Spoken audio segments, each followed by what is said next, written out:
What's happening, everybody? Trey here, joined as always by my dad, Sean, and today, reactions to the classics. We got a full album reaction to a guy we've gotten a lot of requests for, and hey, it's finally happening. Cat Stevens, Teaser, and the Firecat, and this comes courtesy of a suggestion from our longtime patron and supporter, Rich, so I'm looking forward to this one quite a bit. I do too. I don't think I know any of the tunes on here. I don't either. So this one should be fun. Before we get into the quick facts and track by track, though, if you could do us a favor, hit that big thumbs up. That helps us out, as well as that big red subscribe button so you don't miss out on any of our future uploads. And you can also check out our social media, Facebook, Instagram, all that down below.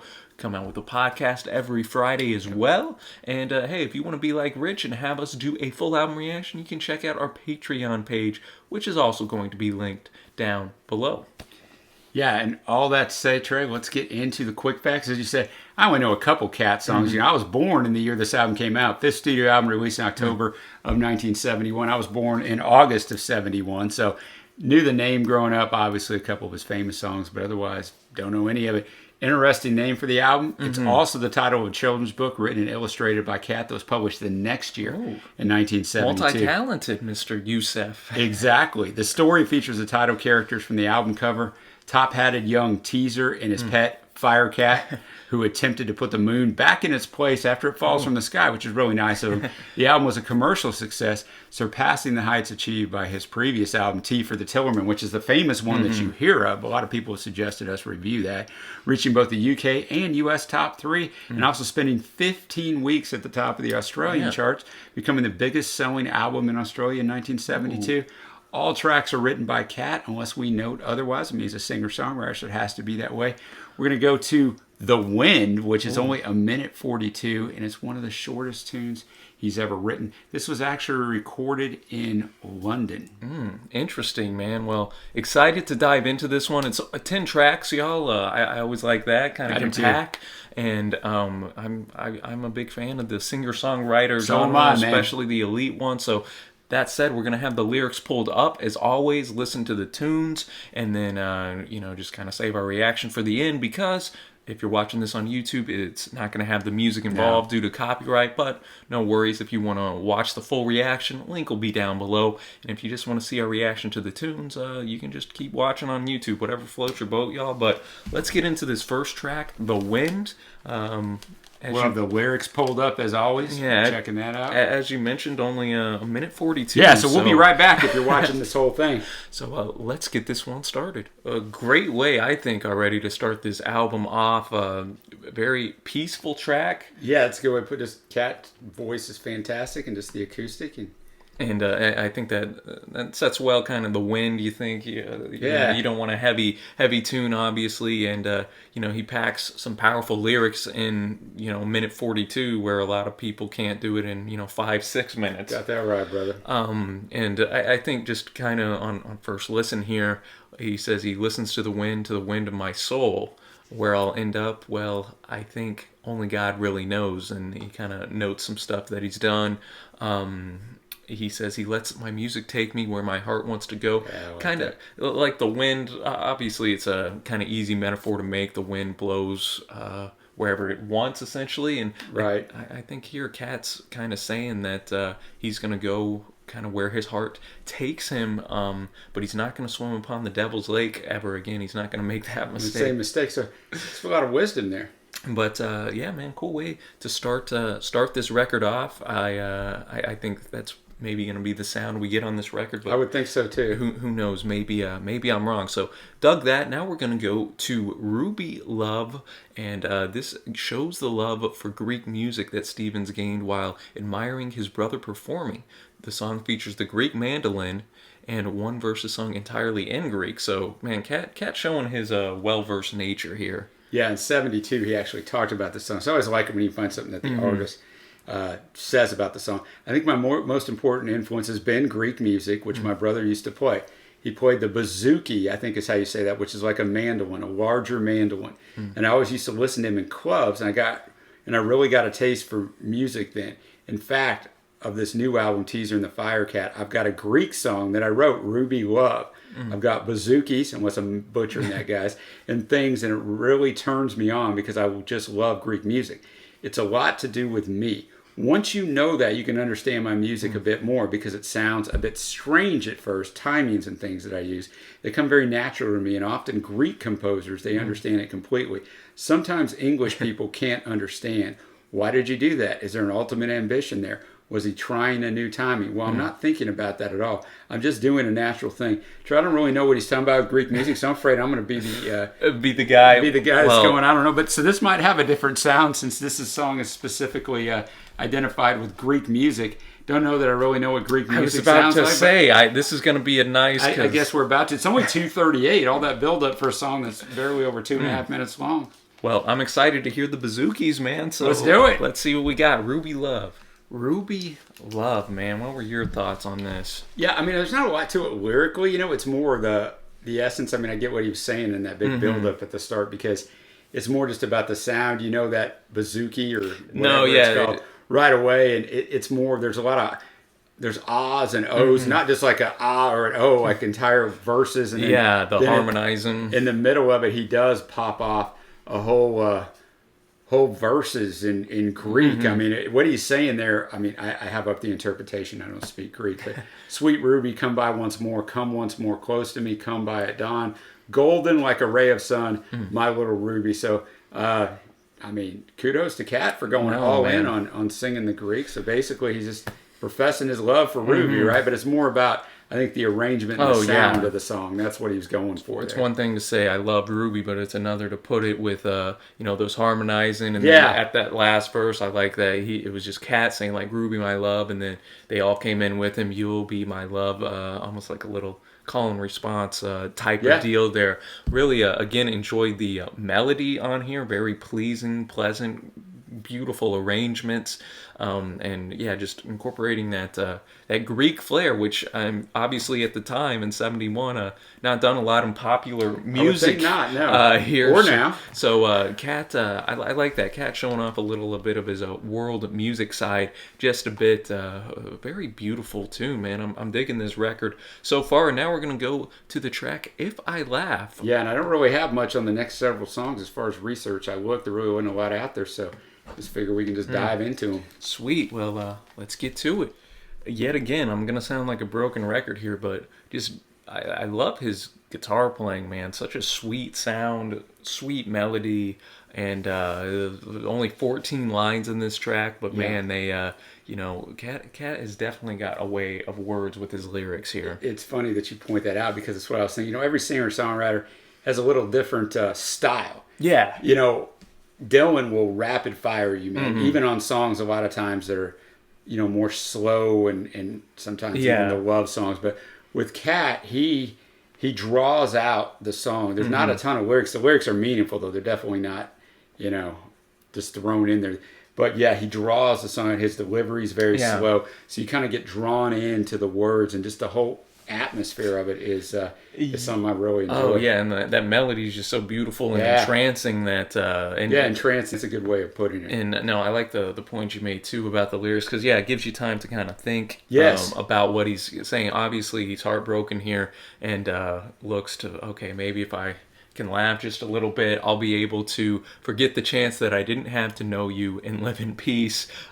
Maybe I can forget the plans that I didn't use to get you at home with me alone. So he obviously had this gal that he really loved, or thought that he would really love, but maybe didn't take that chance. And at the end, if I laugh just a little bit, maybe I can recall the way that I used to be before you and sleep at night and dream. So just heartbreak, man. It's hard to run from heartbreak, and Cat's laying it out there. Oh man, so 3 songs in, and all of them, man, have brought their own kind of uniqueness, and that outro was extended out where he's just kind of humming along to the melody, and pretty tune. All right, and now we're going to track 4, Changes. 4. So Roman numeral. Yeah, I like that. So I'm familiar with Changes by Bowie, but not Changes by Cat here. So let's see what we got in store. Changes. Well, of course, I'll make that point on the last song. Everything was slow and down, and now he's just rocking and firing off stuff. Ooh, yeah, I like the I mean, I obviously I really enjoyed the first three tracks, but I like that this showed a little different side to Cat here on this record, where we a lot more fast paced. Definitely, the guitar going in. There was a weird. There was some type of instrument coming through that left ear, almost like a ribbit or something. Yeah, I don't know what that was. So if y'all know what that is, let us know. But and again, really enjoyed the theme of the track, the lyrical content, kind of talking about. Here mentioning lifting the shadows from your mind, placing back the missing mirrors that before you couldn't find, filling mysteries of emptiness that yesterday left behind. Kind of that theme that's been a little already in this record of living in the present. Yeah. And kind of a lot of spirituality. I was about to spiritual awakening. We don't really know to what. Obviously he converts to Islam in 1977, but I was reading that he had tuberculosis in 1969 and almost died. It took him a year to recover. See, and that'll kind of awaken you to... Yeah, during that time, they said he wrote over 40 songs, many that would appear on further albums. So this is one of them. I'm like, I wonder if this is one that he wrote. And, I like that line here, and we all know it's better. Yesterday is past. Now let's start the living for the one that's going to last. So, Yeah, that's what today's going to last, like we can learn from our past, our yesterdays, but at the end of the day, we're here in the present, man, and you can't be defined by that, I think, and he kind of brings it full circle too, mentioning the children are also going to see all the answers and whatnot, and he kind of ends with a hopeful, like, don't you feel the day is coming and it won't be too soon when the people of the world can all live in one room. Good sentiment there. I don't see that happening anytime soon in 2020. No, but I don't either, but hey. It's a pretty song here, man. It and is. I really dug this one. Now we're going to move on to How Can I Tell You? So, all right. I don't know, but we're going to find out, Kat. Tell me. Looks like this is the longest longest track on the record at 4:28. There's only 2 songs that are over 4 minutes. So let's see what we got. Another very powerful tune. Yeah, he slowed that thing way back down again, back to like the style of the first 3. And he's just basically telling her that he loves her and he's thinking about her all the time, but he doesn't know how to tell her. And it's kind of ironic, a guy who's a singer-songwriter and so good with lyrics, right? I like that. Tells you that in the song. Like, how can I tell you that I love you, but I can't think of the right words to say that. I mean, those are the first 2 lines, and then I like he bookended the song with that same kind of phrase there. He did. And there. Let's see, right here, I'm always thinking of you, but my words just blow away. It always ends up to one thing, honey, and I can't think of the right words to say. Yeah, that is ironic. A guy of Cat's ability and lyricist is once you get those real feelings involved, it's like, oh man, wherever I am, girl, I'm always walking with you. So probably always thinking of her in his mind. Exactly. But I look and you're not there. Whoever I'm with, I'm always talking to you. So I think really reflects well that infatuation you have with a love interest whenever you're kind of blooming in there, like thinking, oh man, I always want to be with this person, this or that. And again, very maybe the slowest. I think so. I think a tempo song on I think here. so for sure. Coming off the fastest one. So I like the sequencing there, and just kind of hit you with that 1-2 punch. Very, very strong tune to put kind of smack dab in the middle here. So I enjoyed this one, and now we'll go to Tuesday's Dead. So intriguing song title. I like that. Let's see what our subject matter is like here.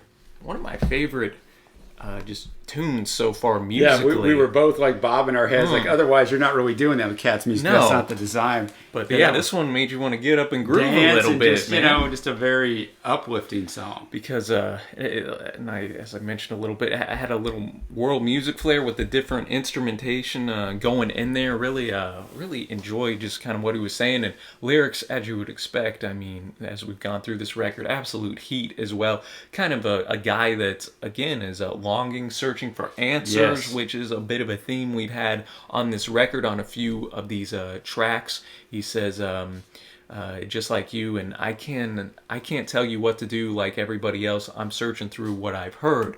Oh, preacher, won't you paint my dream? Won't you show me where you've been? And again, so looking for answers from the preacher. Will he give me something to say? And then he's asking questions. What's my sex? What's my name? All in all, it's all the same. Everybody plays a different game. That is all. Now, man may live, man may die, searching for the question why. So like Cat here, he's kind of searching for the question why. But if he tries to rule the sky, he must fall. And then you had the great little backing vocals in there. But yeah, man, cool tune. Yeah, I don't have anything else to add. Just very catchy. And maybe my favorite so far. I don't know. Like singer-songwriters, you got to really listen to their stuff quite a bit to really kind of digest it all, the meaning of everything. But we're going to go to a song that is one that he didn't write, actually. Morning Has Broken. It's actually a Christian hymn, first published in 1931. Words by English author Eleanor Farjeon, and was inspired by the village of Alfriston in East Sussex. I probably butchered that, but if you're watching it, you probably know I did if you know anything about it. Set to a traditional Scottish Gaelic tune, Bunasan, probably butchered that too. Often sung in children's services and in funeral services now. Interesting. It became identified with Cat. He obviously changed up the song, some of the arrangement and everything. But it went to number 6 in the US, 4 in Canada. And another interesting thing, and I'll let you tell the story in a second, but the piano arrangement was arranged and performed by Rick Wakeman, who we're familiar with because he's a classically trained keyboardist who obviously, if you know a lot about music, joined the English progressive rock band Yes soon after this record.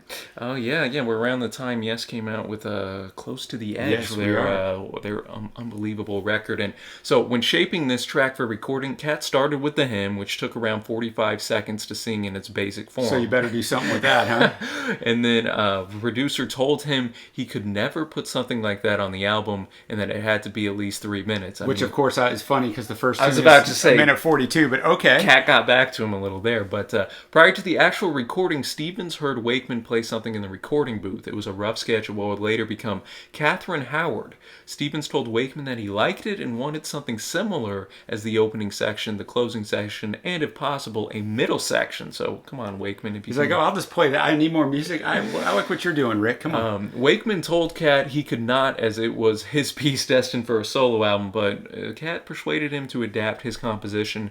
And in 2000, Wakeman gave an interview for BBC Radio in which he said he had agreed to perform on the Cat track for only £10 and was shattered that he was omitted from the credits, adding that he never received the money either. On his return to performance as Yusuf Islam, Stevens made a payment to Wakeman and apologized for the original non-payment, which he said arose from confusion and a misunderstanding on the record label's part. At least that they were kind of able to reconcile that. Yeah, eventually reconciled it and made it right. So with that build-up, I'm curious if this is played at both at children's things and funerals. I'm interested in the lyrics. What do we got here? How that vibes. So let's see what we got. You knew this one. I did know. Well, I'll tell you what I knew. I knew that piano, so powerful, man. And then I knew that first line. Just his voice is very powerful coming in. Like, so I've obviously heard this song, but those parts stuck. I was probably a really little kid when I heard it played on the radio, even though I didn't hear it when it was brand new. But yeah, I love the sweetness. One of Cat's best vocal performances here, and he has just this whole record. I haven't mentioned it much on his vocals itself, but he has a very kind of warm, sweet, inviting voice. He has a nice voice, and not every singer-songwriter has a nice voice. They don't have to because it's more about the story. Yeah, and he actually does. Can bring that forth, but again, kind of continues the spiritual themes that are found on this record, and interesting. I don't think Cat was a Christian at this time, but taking a hymn and being able to arrange it in such a beautiful way is something that I appreciate, man. We're Christians ourselves, and I kind of like these old school hymns, I do too, man. They're just so poetic and beautiful here that you can see why they're played. This song is played at a funeral or whatnot. Obviously, a lot of references to God, and you have the Eden, born of the one light. Eden saw play, praise with elation, praise every morning God's recreation of the new day, and then going into that morning has broken like the first morning. Wonderful. Between Tuesday's Dead and this, those might be my two favorite tracks, and they're just kind of just put here middle of the Middle record. of the record, man. So killer tune right here. Now we're going to Bitterblue. I'm liking the album titles on here. Bitterblue. So I'm expecting a little bit maybe of a sadder song. Yeah, that's what I'm thinking too. But let's see what we got. A word I've never heard, but Cat used about 800 times in here, man. Did. And it's all one word. It's not Bitterblue. You know, this one particularly showed off what we're talking about his vocal performance that he has. You know, he can really bring it because got some range. Yeah, this song is quite different from what a singer-songwriter would do. You know, and the slow, drawn out. This one, he got after it. So. No, this stands even from some of the more energetic type of tracks on here. It goes at a blistering pace. Almost feels like his voice was treated in some. Yeah, it almost felt. I don't know if it was or not, or he just stepped it up. You know, and was able to give that punch. Again, kind of reflecting on some of the themes of being a little down, maybe looking for some help, this or that. Yes, I've been running a long time on this traveling ground, wishing hard to be free of going round and round. Yeah, yes, I've been moving a long time, but only up and down. I gave my last hope to you, so don't hand it back to me. Bitterblue. So I've done all one man can do. Please help me lose this Bitterblue. So I think all of us don't want to have the bitter blues biting us, man. No, and I surely don't after listening to this, man. No, again, great way of conveying the emotion here by Cat, which is again one of his strengths. Very, very impressive guy. I'm really digging this record. And now we're going to a track that was recorded in July of 1970, Moonshadow, another cool word you don't hear too often. This was a single, reached 30 in the US, and Cat considers this his favorite of his old songs. When he appeared on the Chris Isaak Hour in 2009, he said of this song, "I was on holiday in Spain. I was a kid from the West End of London, bright lights, etc. I never got to see the moon on its own in the dark. There were always street lamps. So there I was on the edge of the water on a beautiful night with the moon glowing, and suddenly I looked down and saw my shadow. I thought that was so cool. I'd never seen it before." You know, that's a lot of things people don't ever think about. Like if you grow up in a city or around areas, even where we are, we're in a suburb of northern Dallas, Texas. There's still tons of pop. I mean, 7 million people live in this area. You can sort of see the moon, but if you get out into a small town and out in the way, you can see the moon and the stars in a much different way. It's mind-boggling compared to what you see when it's kind of drowned out by all of this stuff. So I think that's a really cool subject here. Oh, cool, man. So this one's 2:53, so let's see what we got. Lovely melody, and I like at the end there and the bridge. Then he just went harder edge on the guitar after. Yeah, I know. I didn't expect that because up to that point it was a picture perfect singer-songwriter song. That's what this one was. It was way stripped back, and he's just telling us the story. And I think this one too is just that old adage of are you one that looks at the glass half empty or full? Because he's mentioning all these things that are bad that could happen if he loses his hands. Well, I won't have to work no more. If I lose my eyes, I won't have to cry no more, you know. So all these things that most people would think would be awful to happen, Cat tries to, I think, look for the bright side of things here, and that is reflected in this track. Yeah, agreed, man. I don't really have a lot more to say. That one, we're already to the final track, which seems crazy, but it's Peace Train, Trey, and it was a single, number 7 in the U.S., became his first top 10 hit. In a 70s concert, he introduces a song with the revelation that he wrote the song while on a train and was thinking about Alfred Hitchcock, no doubt reflecting that many of Hitchcock's film plots were set on trains. The song is a promotion of peace, using the train as an analogy to encourage a sense of unity. We all should get on the peace train. Now, I'm going to guess, I know I've heard this song, and here's why I know this.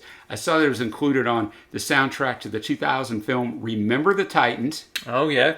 Nice little film. Which I just watched recently again. I mean, I watched that with time. And also in the 2006 movie We Are Marshall. Now, both of those are football movies, but both of those are also centered around great loss. So I'm guessing that's where this comes in. So when I hear it, I would guess I'm going to at least recognize it from that. I like that. And interesting, too, that...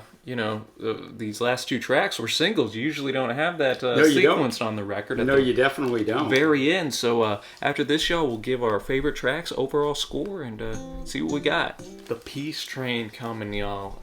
closing this record out. Yeah, I as it got 30 seconds and I was like, yeah, I know this tune, man. This one's heat. Yeah. It's what a way to close out the record, I was gonna say, man. I think it's fantastic. What a difference in the way to start it. Oh yeah. Right, with a minute 42 really stripped back song and then finish with this. Finish with this. Yeah, I always love I just really enjoy when albums end with a great closer. Leaves you happy. Just because they remember what you leave them with, man. Oh yeah. And yeah, this one stands as one of the great closers that you'll come across. And in the time it was written, of course, it would have been very prevalent. But hey, man, still very prevalent today. It is, especially the line, where is it here? Verse 3. Yeah. Now I've been crying lately, thinking about the world as it is. Why must we go on hating? Why can't we live in bliss? Yeah, totally relevant in 2020, eh? Because out on the edge of darkness there rides a peace train. Oh, peace train, take this country, come take me home again, man. And that's how you know that you're just a great legend, man. When your music is timeless, and when we're here 50 years just about from when this album came out, and there's still so much stuff that's relevant that Kat was saying, and still music that sounds fantastic. And man, this song was a great way to wrap up this album. Yeah, I couldn't say it any better, man. I love this song. So now we're going to get to our favorite tracks, and I pause there and give that little exasperated sigh because, man, this album, this was heat. Freaking good. Man, Rich always coming through. Man, with the goods, he is always coming through. He knows how to pick them. He provides us tons of top 10 lists that we do every Thursday on the channel. And this is the second album reaction we've done. We did Petty Damn the Torpedoes last month, which was really, really good. This album's great. Mm-hmm.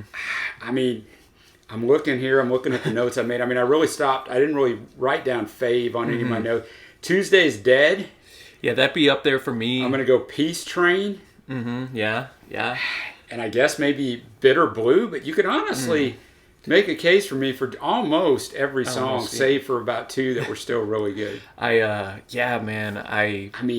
really enjoyed Changes as well. Yeah. Changes 4, How Can I Tell You, was a nice way to just express that love. It is very stripped back.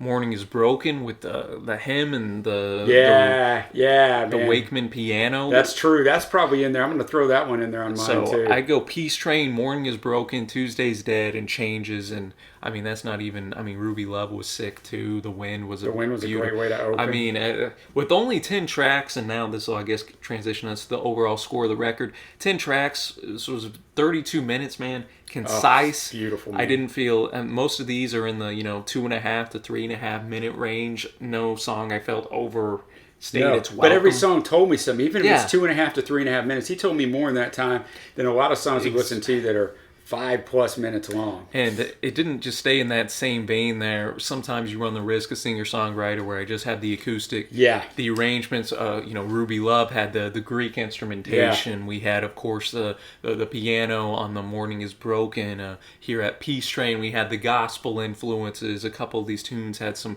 cool harmonizing in the back there. So I was just really impressed with his lyrics, his voice, the arrangement, the guitar playing that he put forth was excellent. And man, just some classic tunes. So I'm gonna be coming in hot on this, man. I know T for the Tillerman is considered his best, but that's got a lot to live up to this one. I'm feeling an 8.5 on this first listen for me. I just think it's fantastic. Wow. A wonderful, wonderful record that I'm glad Rich opened our eyes to, and I kind of see the fuss about Mr. Cat / Youssef. Yeah, he's been brought up to us several times over the last couple of years since we've been doing this channel. It seems like lately we're on the same page on a lot of this stuff. In our free time, we don't necessarily listen to the same music. That's true. It's weird, but when we come down to this, I mean, I'm going to be right there with you. I'm going to be an 8.5. That's exactly where I was going to come in. And on first listen, an 8.5 is insanely high. I mean, usually we're not coming in that hot on a first listen, especially for a singer-songwriter where you got to marinate on the lyrics because the lyrics are the beauty of what he's doing. But man, this thing... is tremendous. So, Rich, you got a lot to live up to after this one. I don't know. But. No, man. And again, just want to highlight just the timelessness of this music. I mean, this is going to be, I think, good music in 50 years from now. I 100% think that. So, just lovely, lovely album. Let us know, y'all, what you think of Teaser and the Firecat down in the comments below. Give our dude Rich some love in the comments too, man. Always appreciate your suggestions there, Rich. Appreciate all the research, Dad. Yeah, man. This was obviously a very fun one to do. And give us some more Cat Stevens suggestions in the comments as well. But anyways, y'all, thanks so much for watching and hanging out with us. And until next time, we will see you.